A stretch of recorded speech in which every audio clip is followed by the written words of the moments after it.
আজকে আমাদের এই সংবাদ পর্যালোচনামূলক অনুষ্ঠানে অতিথি হিসেবে অংশ নিয়েছেন সাংবাদিক ইউনিয়নের নেতা, ঢাকা সাংবাদিক ইউনিয়নের অফিস সেক্রেটারি ইমরান আনসারী। ইমরান আনসারী, আপনাকে স্বাগতম। আপনি প্রবাসে অবস্থান করছেন পেশাগত দায়িত্ব পালনে। আমাদের অনুষ্ঠানে অতিথি হিসেবে অংশ নিয়েছেন, সেজন্য আপনাকে আবারও ধন্যবাদ জানাচ্ছি টাইম টেলিভিশনের পক্ষ থেকে। কেমন আছেন আপনি? আছি, ভালো আছি। আপনি কেমন আছেন? এই তো আলহামদুলিল্লাহ। তো আমরা যে বিষয়গুলো মূলত আলাপ করে থাকি, যেহেতু আমরা গণমাধ্যম কর্মী, গণমাধ্যমের সাথে সম্পৃক্ত, আজকে বাংলাদেশের যে প্রধান প্রধান শিরোনামগুলো হয়েছে, সমসাময়িক বিষয়গুলো নিয়ে কথা বলবো। তার আগে আমরা কমিউনিটির পত্রিকার উপরে একটু জোর দেই, যেহেতু প্রথম সপ্তাহের প্রথম দিন বের হয় সাপ্তাহিক বাংলা পত্রিকা, আপনি জানেন, যেটা লিড করেছে ওবামা প্রশাসনে বর্ণ বিদ্বেষ বিরোধী নতুন বিধান, ধর্ম বর্ণ ও জাতি গোষ্ঠীর কারণে ইমিগ্রেশনে হয়রানি করা যাবে না। যেটা আপনি জানেন যে আমাদের বিভিন্ন অভিবাসী যারা আসেন বা ভিজিটর যে কোনোভাবেই আসেন, বৈধ হোক অবৈধভাবে হোক, ইমিগ্রেশন পার হয়ে হোক, হয়রানি করে ইমিগ্রেশন থেকে। যে বৈধ পথে কেউ আসলে তাকে যেন হয়রানি করা না হয়, বিষয়টা মনে হয় জোর দিয়েছেন। এই বিষয়ে হয়তো আলাপ করব। এবার আমরা চলে যাই বাংলাদেশে দৈনিক ইত্তেফাকে যদি আপনি দেখেন, বেশ কয়েকটা ইয়ে করেছে। মাগুরায় বাস ট্রাক সংঘর্ষে নিহত 3। তারপরে আরও যদি দেখি আমরা, দ্রুত সময়ের মধ্যে সরকার পতনের শপথ আমানের। তারপরে 2015 সালের হজ প্যাকেজ খসড়া অনুমোদন। আমরা চলে যাই দৈনিক ইনকিলাবে আপনার বাড়ছে তেল, গ্যাস ও বিদ্যুতের দাম, হজ প্যাকেজ ও একই বিষয়। হজ প্যাকেজ নিয়ে হয়তো শেষের দিকে আমরা আলাপ করব। কৌশলী নেত্রী শেখ হাসিনা, এই বিষয়টা হয়তো আমরা জোর দিব। আমরা চলে যাচ্ছি দৈনিক সমকালে। সেখানে আপনার বিশ্বজিৎ হত্যা 2 বছর হয়ে গেল। আপনি জানেন, আপনারা আমার কলিগ ছিলেন উনি। আচ্ছা, 9 আসামি প্রকাশ্যে। সরি, এই বিশ্বজিৎ হলো বিশ্বজিৎ হলো ওই যে রাজনৈতিক সহিংসতার শিকার, এই বিশ্বজিৎ সেই বিশ্বজিৎ না। এটা হলো যে আপনার ছাত্রলীগ কর্তৃক জগন্নাথ কলেজে ছাত্রলীগ কর্তৃক যে দর্জি, সে বেসিক্যালি একদম, হ্যাঁ, সেই বিষয়টা তো অনেক আলোড়ন সৃষ্টি করেছিল তখন। এরপরে আপনার আমরা দৈনিক বাংলাদেশ প্রতিদিনে যদি যাই, সেখানে তারা বেশ কয়েকটা বিষয়, আতঙ্ক বিশ্বজিৎ পরিবার, ওই বিশ্বজিতের কথাটা বলা হচ্ছে। অবহেলার টিটকারি নিয়ে চলছে এই জীবন, ডাক্তাররা ভয়ঙ্কর, আরও বিভিন্ন নানা বিষয়। আতঙ্কে বিশ্বজিৎ পরিবার, বিশ্বজিৎ নিয়ে হয়তো আমরা শেষের দিকে কথা বলবো। নয়া দিগন্ত যদি আমরা দেখি, ডিসিসি নির্বাচনের চিন্তা, এই বিষয়টা আমরা এখন খুবই গুরুত্বপূর্ণ, এই বিষয়টি নিয়ে কথা বলবো। তারপর রাজনীতি ও মানুষের জন্য রাজনীতির বিষয়ের উপর জোর দিয়েছেন। দৈনিক যুগান্তর আমাদের একটা পণ্য নিয়ে, ইউরোপীয় ইউনিয়নের সতর্কতা, প্রাণের পণ্যে ইঁদুরের বিষটা পাওয়া গেছে বলে জানিয়েছে। প্রাণ পণ্যে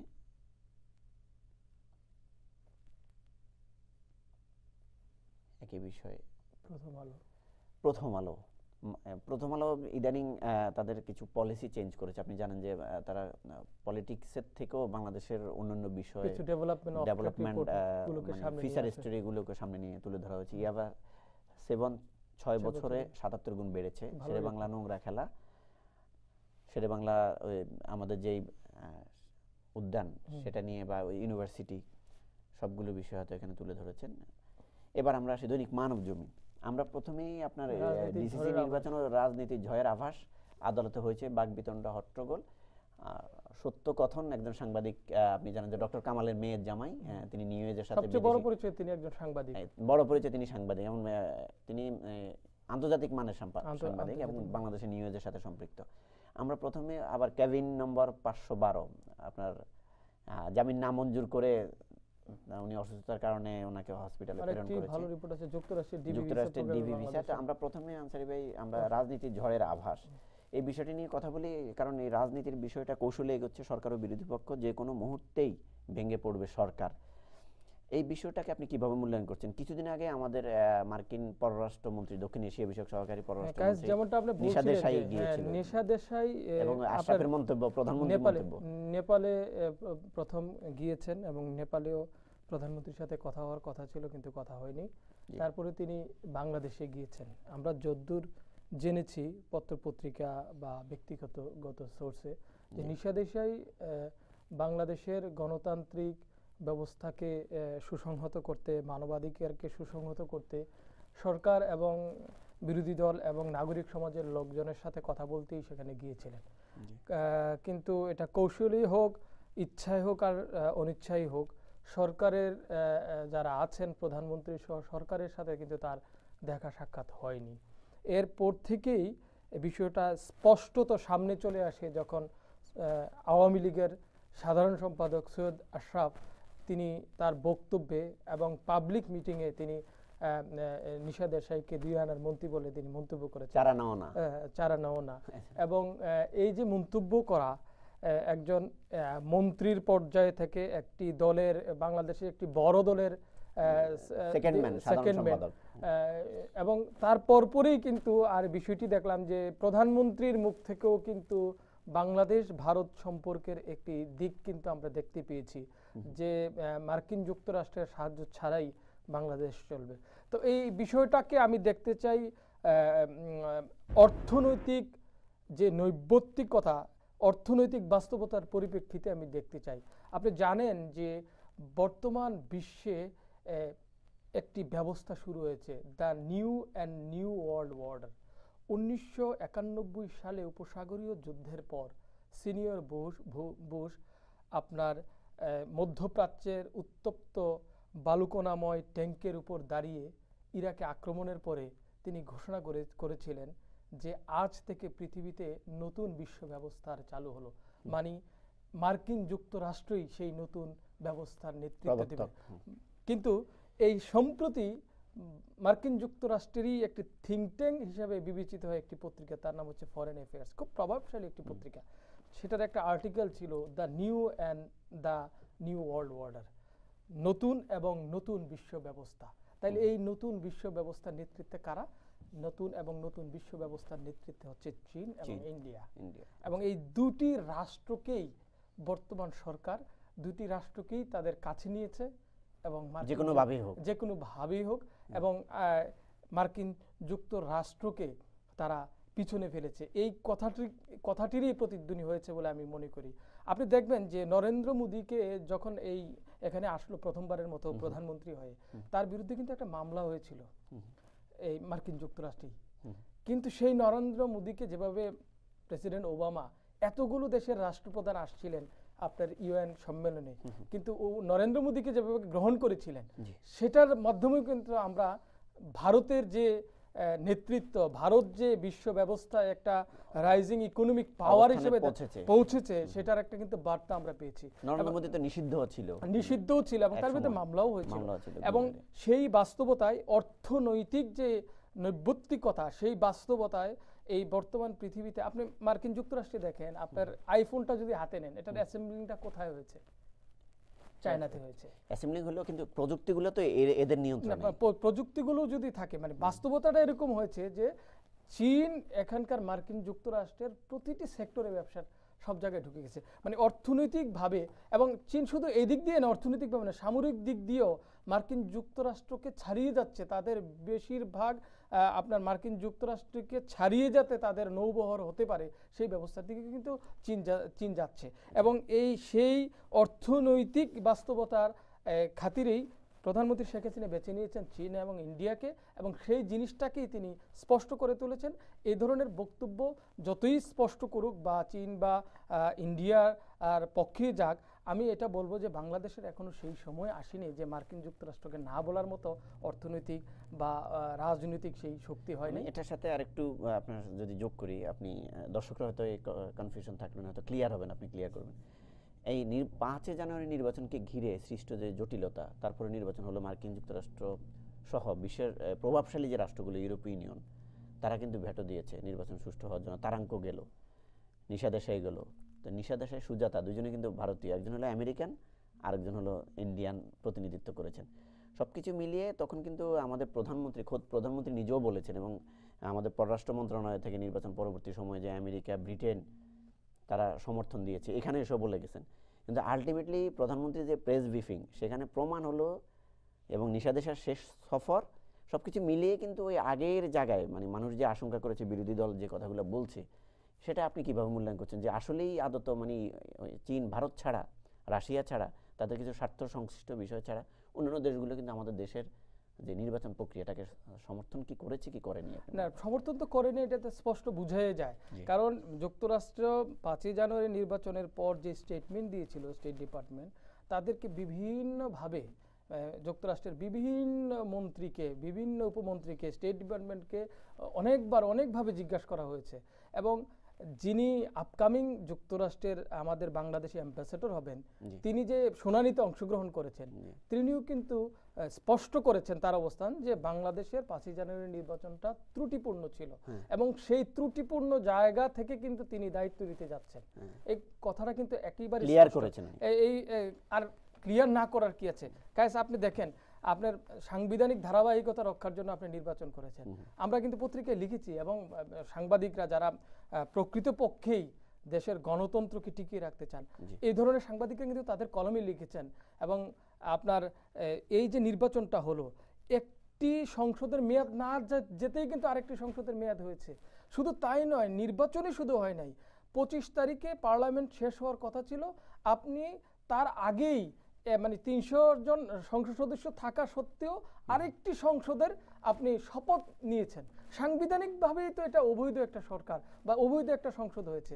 এটা হয়তো আজকের দিনে কেউ প্রশ্ন তুলবে না, আওয়ামী লীগের এই এত বড় পাওয়ারফুল ক্ষমতার কারণে হয়তো প্রশ্ন তুলবে না, কিন্তু একদিন সেই বিষয়টা সামনে আসবে, সাংবিধানিকভাবে আসবে যে এই সরকারটা, এই পার্লামেন্টে যারা শপথ নিয়েছিলেন তারা অবৈধভাবে শপথ নিয়েছিলেন এবং যারা শপথ দিয়েছিলেন তারা অবৈধভাবে শপথ দিয়েছিলেন। বিষয়গুলো বিরোধী দলের পক্ষ থেকেও বারবার বলছেন এবং আমাদের মির্জা ফখরুল সাহিত্যের ভাষায় বিষয়গুলো তুলে ধরছেন প্রতিনিয়ত। কিন্তু আন্দোলন যে কথাটা বলা হচ্ছে, আমি যে কোনো মুহূর্তে ভেঙে পড়বে সরকার। এবং আমি আর গতকালের একটা নিউজ দেখেছি এবং যেটা আমাদের কমিউনিটির পত্রিকা এসেছে, যে টার্গেট 5 জানুয়ারি মানে দিবস, মানে গণতন্ত্র বা অবৈধ নির্বাচনে বিএনপি এই সমীকরণ এগোচ্ছে। এটা কি সম্ভব? দিনক্ষণ ঠিক করে, মানে 5 জানুয়ারি আমরা ঠিক করে দিয়ে আন্দোলন সফল হবে বলে আমি মনে করি না। আমি যতদূর রাজনৈতিক রিপোর্ট কভার করেছি, দিনক্ষণ ঠিক করে মানে কোনো কিছু হয় না। আওয়ামী লীগও কিন্তু বিএনপি ক্ষমতায় থাকাকালীন সময়ে আপনি জেনে থাকবেন যে আওয়ামী লীগের তৎকালীন যে সাধারণ সম্পাদক ছিলেন আব্দুল জলিল, তিনিও কিন্তু দিনক্ষণ ঠিক করেছিলেন, টার্ম কার্ড ছেড়েছিলেন, টার্ম কার্ড কিন্তু টিকে নেই। দিনক্ষণ ঠিক করে কিন্তু আন্দোলন হয় না। আর এই ধরনের আন্দোলনে জনসম্পৃক্ততা কখন হবে, এই জনসম্পৃক্ততা দিনক্ষণ ঠিক করে হবে বলে আমি মনে করি না। আর তবে একটি দলকে টিকিয়ে রাখার জন্য আমি মনে করি যে বিএনপির এই ধরনের বক্তব্য দেওয়া ছাড়া তাদের আর কোনো গত্যন্তর নেই। আচ্ছা, আমরা যুক্তরাষ্ট্রের ডিবি ভিসা প্রোগ্রাম বিষয়ে একটা সংবাদ হয়েছে। আপনি জানেন যুক্তরাষ্ট্রের ডিবি ভিসা প্রোগ্রামে বাংলাদেশ অযোগ্য, জালিয়াত ইমেল থেকে সাবধান। তো এই বিষয় নিয়ে আলাপ করব। আমরা একটু ছোট্ট বিরতিতে যেতে হচ্ছে আনসারী ভাই। দর্শক, আমরা বাংলাদেশ এবং যুক্তরাষ্ট্র সম্পর্ক নিয়ে, যেহেতু আমরা নিউ ইয়র্ক থেকে সম্প্রচারিত এই চ্যানেলটি, সে বিষয়ে আরও কিছু আলোচনা আছে সেটা বলবো, তারপর অন্যান্য সংবাদে যাব। বিরতির পরে আবারও ফিরে আসছি, ততক্ষণ পর্যন্ত সবাই ধৈর্য ধরে অপেক্ষা করুন।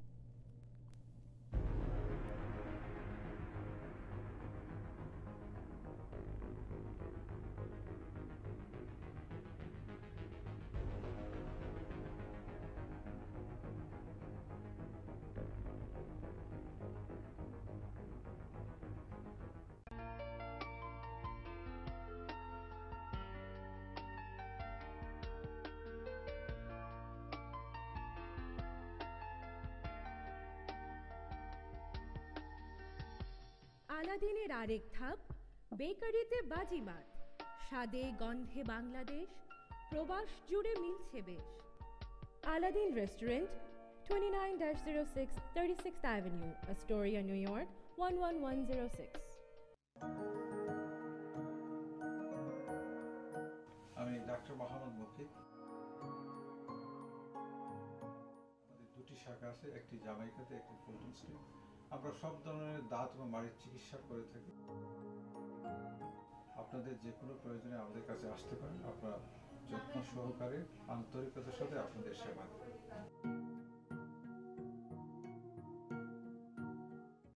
প্রতিদিন ফ্যাশন, পার্কচেস্টারের স্টার্লিং এভিনিউ এবং ওডেল স্ট্রিটের কর্নারে পাচ্ছেন sari, blouse, three piece, jewellery, pyjama, panjabi, Islamic CD, DVD, বই, হিজাব, হজের ইহরাম ও সব ধরনের গিফট সামগ্রী, শেরওয়ানি, পাগড়ি সহ বিয়ের সরঞ্জামাদি শুধু বিক্রি নয়, ভাড়াও দেওয়া হয়। টাইম টেলিভিশনের নাম উল্লেখ করলে পাবেন 20% বেশি ডিসকাউন্ট। প্রতিদিন fashion 9297779888। For the best threading, waxing, facial, color, haircuts, henna, special bridal and party makeup, and more, come to Tenzin Salon, corner of Broadway and 72nd Street in Jackson Heights.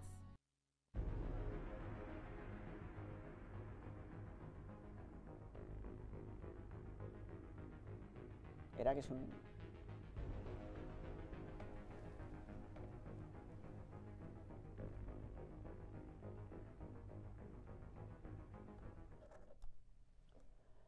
দর্শক, বিরতির পরে আবারও ফিরে এলাম time টেলিভিশনের নিয়মিত আয়োজন press ভিউতে। আমরা যে বিষয় নিয়ে আলাপ করছিলাম, আমি শিবলি চৌধুরী কায়েস আপনাদের সাথে রয়েছি এবং আমার সাথে অতিথি হিসাবে এসেছেন সাংবাদিক নেতা এবং গণমাধ্যম কর্মী, কলামিস্ট, লেখক ইমরান আনসারী। আনসারী ভাই, আমরা যে বিষয়টা বলছিলাম যে আপনি যুক্তরাষ্ট্রের বিষয়ে, সেটা তো আরও অনেক ডিটেল আলাপ করতে পারতাম।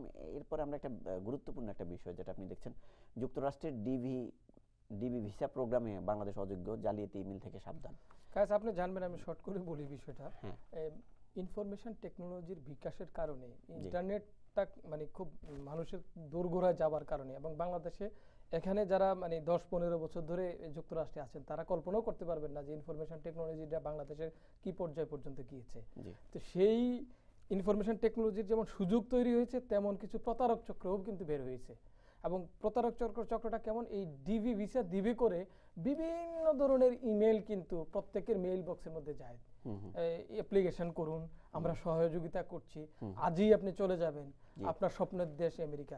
এই যে জালিয়াতি হচ্ছে, এবং এটা কিন্তু মার্কিন যুক্তরাষ্ট্রের যে এমবিসি রয়েছে তাদের কাছেও কিন্তু বাংলাদেশের লোকেরা বিভিন্ন সময় ইনফর্ম করেছে যে আমাদেরকে এইভাবে ইমেল দেওয়া হয়। তাদের এই ইমেলের এই যে প্রতারণা হচ্ছে, এই প্রতারণাটাকে স্পষ্ট করার জন্য বলেছে, আপনি জানেন যে ডিবির ক্ষেত্রে একটা কোটা নির্ধারিত ছিল দেশ ওয়াইজ। সে যারা বলেছে যে যেসব দেশে 50,000 করে লোক ডিবি ভিসার মাধ্যমে ঢুকেছে এই মার্কিন যুক্তরাষ্ট্রে, সেসব দেশে ডিবি প্রোগ্রামে আর অংশগ্রহণ করতে পারবে। 2012 সালের মধ্যেই আমাদের সেই সুযোগ শেষ হয়ে গেছে, এখন আর সুযোগ নাই। এখন ওই 2016 সালে মার্কিন যুক্তরাষ্ট্রের ওয়েবসাইটের মধ্যে দিয়েছে ডিবি প্রোগ্রামের জন্য অ্যাপ্লিকেশন করুন, 15 সালের অ্যাপ্লিকেশন করুন। তখন এই বিষয়গুলোকে ওয়েবসাইট দেখিয়ে অনেকে এই সুযোগ হাতিয়ে নিচ্ছে। আমি মনে করি একটা জনসচেতনতার জন্য, মানুষকে অ্যাওয়ার করার জন্য এই ইয়াটা একটা সময় উপযোগী একটা আমাদের প্রেস বিজ্ঞপ্তি। জি, এবং আমাদের অনেক অভিবাসী যারা আত্মীয় স্বজন দেশে রয়েছেন তাদের জন্য হয়তো অ্যাপ্লাই করে থাকেন, তাদেরও একটা আমাদের এই টেলিভিশনের মাধ্যমেও আমি তাদেরকে বলছি যে আসলে ডিবি প্রোগ্রামে নিজেদের আত্মীয় স্বজন যারা রয়েছেন তাদের ব্যাপারে আবেদন না করাটাই ভালো, কারণ এই প্রোগ্রামে আমাদের দেশ এখন তালিকাভুক্তির বাইরে আছে। ওকে, তো আমরা আরেকটা বিষয়, সত্য কথন। আপনি এখানে বসে 5 জানুয়ারি নির্বাচনের কথা বললেন যে অবৈধ এবং একসময় তাদের বিচারের মুখোমুখি যেতে হবে। বাংলাদেশে বসে আপনি এই কথা বললে হয়তো এই সাংবাদিক আপনি জানেন যিনি এক্সপ্রেস ট্রিবিউনের সম্পাদকীয়, এই কথা কিন্তু বাংলাদেশে মানে 5 জানুয়ারি নির্বাচনটা যে সাংবিধানিকভাবে অবৈধ, এই কথাগুলো কিন্তু নির্বাচনের পরে অনেকেই বলেছেন, অনেকেই মানে আপনার এটার মাসুল দিতে হয়েছে, যিনি ট্রাইব্যুনালের কথা বলে মাসুল দিতে হয়েছে, মাসুল যে দিতে হয়নি তা নয়, এবং এই মাসুলের অংশ হিসেবেই অনেক সাংবাদিক কিন্তু দেশ ছাড়া, এবং এই মাসুলের অংশ হিসেবেই আপনার বার্গম্যানকে আজকে 7 দিনের জন্য আপনার কারাদণ্ড দেওয়া হয়েছে অনাদায়ে, তার জন্য আপনার $65 জরিমানা করা হয়েছে। $65 জরিমানা বিষয়টা হলো একজন মানে আপনি জানবেন যে তাকে যখন জেল দেওয়া হয়, আমি বাংলাদেশের চেয়েও আমি যখন অনলাইনে জাস্ট ডেভিড বার্গম্যান দিলাম, বিশ্বের সব কয়টি যত বড় বড়গুলো নিউজ পোর্টাল আছে, নিউ ইয়র্ক টাইমস সহকারে শুরু করে আপনার গার্ডিয়ান থেকে শুরু করে প্রত্যেকটি পত্রিকায় আপনার এই নিউজটি খুব গুরুত্বের সঙ্গে প্রচারিত হয়েছে, কারণ তিনি কিন্তু ব্রিটিশ নাগরিক এবং আন্তর্জাতিক মানের একজন সাংবাদিক, এবং তার জন্য বিশ্বের 3টি বড় হিউম্যান রাইটস, অ্যামনেস্টি ইন্টারন্যাশনাল সহকারে বিশ্বের বড় কয়েকটি সংস্থা বিবৃতি দিয়ে বলেছেন যে এই রায়ের মধ্য দিয়ে মানে বাংলাদেশে মানে গঠনমূলক সমালোচনার পথকে কিভাবে বন্ধ করে দেয়া যায় তার একটি নজির উপস্থাপন করেছে আদালত। সেই কথাটি কিন্তু বলতে চেয়েছেন। আমরা মনে করি মুক্ত গণমাধ্যম প্রতিষ্ঠার আন্দোলনের একজন কর্মী হিসেবে মনে করি এ ধরনের পদক্ষেপ গণতন্ত্রকে নস্যাৎ করবে, দেশে অটোক্রেটিক এক নায়কতন্ত্র সরকারে পরিণত করার ক্ষেত্রে এই ধরনের উদ্যোগ সহায়তা করবে বলে মনে করি। আমরা মনে করি সরকার গণতন্ত্র প্রতিষ্ঠার স্বার্থে, সুশাসন প্রতিষ্ঠার সাথে, আইনের শাসন প্রতিষ্ঠার স্বার্থে এই ধরনের উদ্যোগ থেকে বেরিয়ে আসবেন। মুক্ত গণমাধ্যমের জন্য যারা কাজ করেন, যারা লেখালেখি করেন, তাদের পক্ষে তাদের অবাধ কাজের পরিবেশ তৈরির জন্য তারা সুযোগ করে দেবে। যদিও বাংলাদেশে এখন আসলেই এক নায়কতন্ত্র সরকার বলা যায় গণতন্ত্রের আদলে, এই বিষয়টা আপনি বোঝাতে চাইছেন। ঠিক আছে, আমরা এবার অন্য একটা বিষয়, দৈনিক ইত্তেফাকে একটা বিশেষ নিউজ তাদের লিড করেছেন। আপনি দেখছেন যে আমাদের হোসেইন মোহাম্মদ এরশাদ, তাকে যদিও বলা হয় এক সময় এক এক কথা বলেন, উনি আবার বলছেন যে হে আল্লাহ, শেষ বয়সে একবার দেশ পরিচালনার সুযোগ দিন। এবং আপনি জানেন সুজাতা সিং একমাত্র এরশাদে, আপনি যদি ধরে নেন ওই সময়ে সুজাতা সিং যখন ওনার সাথে দেখা করেছেন নির্বাচনের ঠিক আগ মুহূর্তে, কি মেসেজ নিয়ে আসছেন, এবং ওনার কথাই তখন ফুটে উঠছে। গণমাধ্যম কর্মী হিসেবে হয়তো আপনি ফলো করেছেন বা দেখেছেন যে সুজাতা সিংকে বাংলাদেশের জামাত সম্পর্কে এবং নির্বাচন সম্পর্কে অনেক কিছু বলছে এবং উনি এটা প্রকাশও করে দিচ্ছেন। এরপরেই কিন্তু পরিণতিতে উনি সিএমএইচ হসপিটালের মাধ্যমে বন্দিও ছিলেন। ওনার যে এই বক্তব্যটা, মানুষ কিন্তু যখন মানে মানুষের একজন মুসলমান হিসেবে মানুষের শেষ ভরসার জায়গা কিন্তু আল্লাহ, এবং তিনি মানে রাজনৈতিক বক্তব্য হিসেবেই কিন্তু আল্লাহর কাছে এটা চাইতেই পারেন, যে কোনো লোকই এটা আল্লাহর কাছে চাইতে পারেন। তারপরেও আমি মনে করব যে হোসেন মোহাম্মদ এরশাদকে অনেকে বিশ্ব বেহায়া বলেন, স্বৈরাচার বলেন, কিন্তু 5ই জানুয়ারির নির্বাচনে তিনি যে অংশগ্রহণ করতে চান নাই, আমি মনে করি যে তিনি এটা প্রমাণ করতে সচেষ্ট হয়েছেন। আমরা ব্লগগুলোতে, ফেসবুকগুলোতে মূলধারার নিউজে হয়তো আসে নাই, এমনও তো অভিযোগ এসেছে তাকে তার উপর হাত উঠিয়েছে, হাত ওঠার কারণে তিনি ওইখানে একটা ছোট স্ট্রোক করেছিলেন এবং স্ট্রোক করার কারণে তাকে হাসপাতালে যেতে হয়েছিল, এবং একদিন হয়তো সেই সত্য বেরিয়ে আসবে। কিন্তু তিনি কিন্তু তিনি কিন্তু 5ই জানুয়ারির নির্বাচনটাতে দেশের একটা বৃহৎ জনগণকে বাদ দিয়ে করলে গণতন্ত্র সুসংহত হবে না, এই বিষয়টা হোসেন মোহাম্মদ এরশাদ তার জীবনের শেষকালে হলেও তিনি প্রমাণ করতে সচেষ্ট হয়েছেন। যদিও তাকে বিশ্ব বেহায়া বলা হয়, যদিও তাকে স্বৈরাচার বলা হয়, কারণ রাজনৈতিক জীবনে যারা বাংলাদেশে রাজনীতি করেন তাদের জীবন যদি আমরা পর্যালোচনা করি, তাদের জীবনে দোষ যেমন আছে তেমন গুণ আছে। আমি মনে করি এরশাদের সেই স্ট্যান্ডটা কোনো একদিন ইতিহাস বিচার করবে যে এরশাদ গণতন্ত্রের জন্য কিছুটা হলো কাজ করে। মানে এক সময় স্বৈরাচার হলো 90-এর পরে, এরশাদ যখন গণতান্ত্রিক ধারায় এসেছেন তিনি দেশকে ভালোবাসছেন, দেশের ভালোবাসার জন্য কিছু বলেছেন। আর এবং আমি মনে করি ইতিহাসে এই তার যে উদ্যোগ, তিনি যেভাবে হাসপাতালে গেলেন, এই বিষয়টা মূল্যায়িত হবে।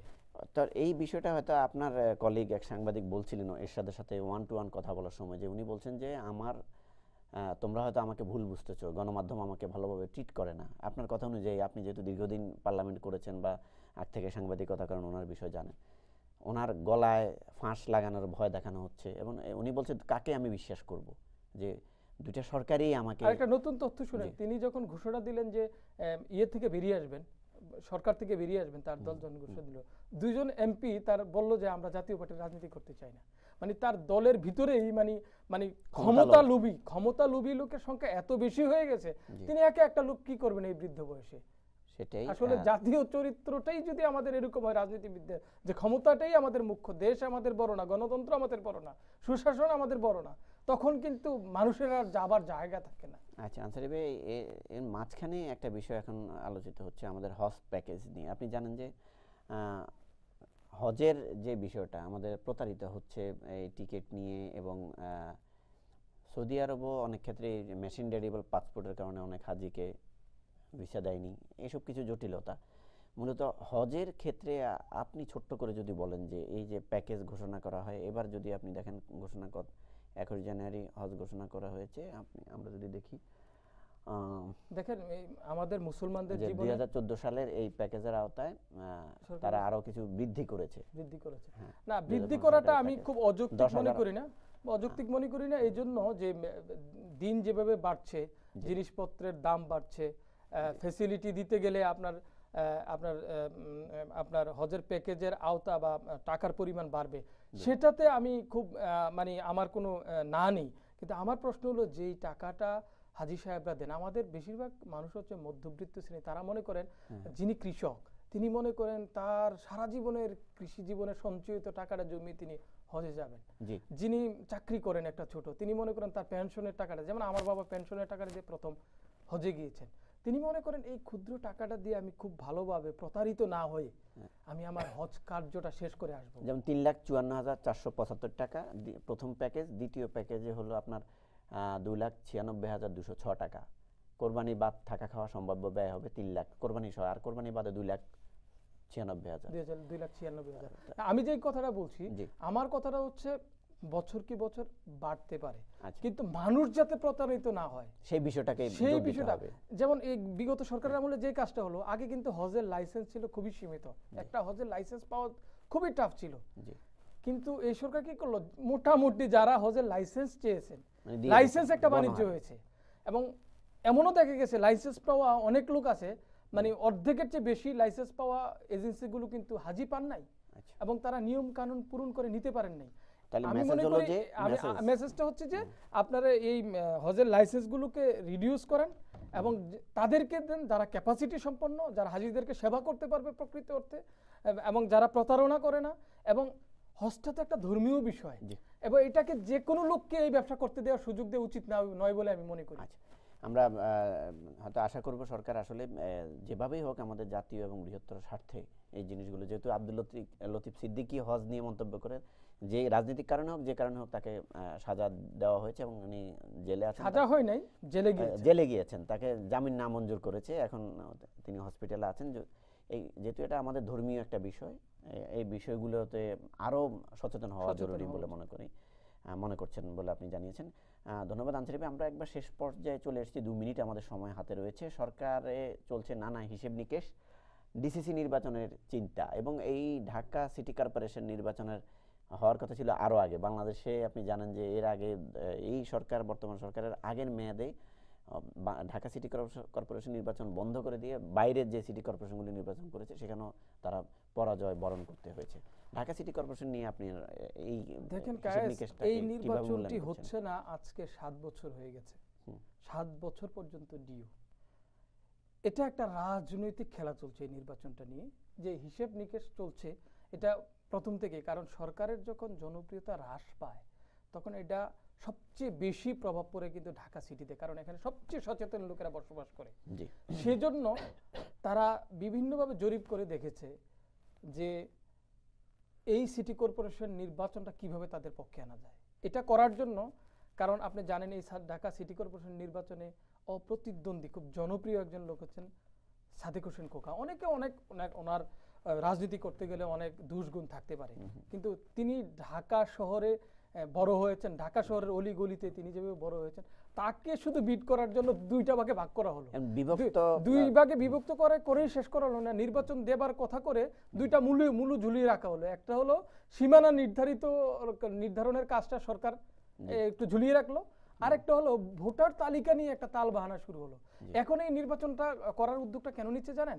এই যে দেখেন রাষ্ট্রদ্রোহ মামলায় খোকার বিরুদ্ধে অভিযোগপত্র, যেহেতু ভাইটাল ক্যান্ডিডেটকে মামলার মধ্যে ঢুকিয়ে দেওয়া হয়েছে, এবং উনি সুতরাং দেশের বাইরেও আছেন, এবং তাকে দেশের যে কোনো কারণে হোক তিনি দেশ ছাড়া, সুতরাং এই সুযোগে যদি নির্বাচনটা করিয়ে নিয়ে যায় তাইলে হয়তো আবার, তাছাড়া বর্তমানে সরকারের যেই ফর্মুলা, সরকার যেই অবস্থায় আছে, এইটাই মুখ্যম সময় যে এখন নির্বাচনটা দিলেই 2টা সিটি কর্পোরেশনেই আওয়ামী লীগের লোকেরা নির্বাচিত হতে পারবে। আমি মনে করি এবং আমি মনে করি যে সেই ইলেকশনে কোনো ধরনের প্রতিদ্বন্দ্বী থাকবে না। এটা রাজনৈতিক একটা খেলার মধ্যে আসলে ঢাকা সিটি কর্পোরেশন পড়ে গেছে।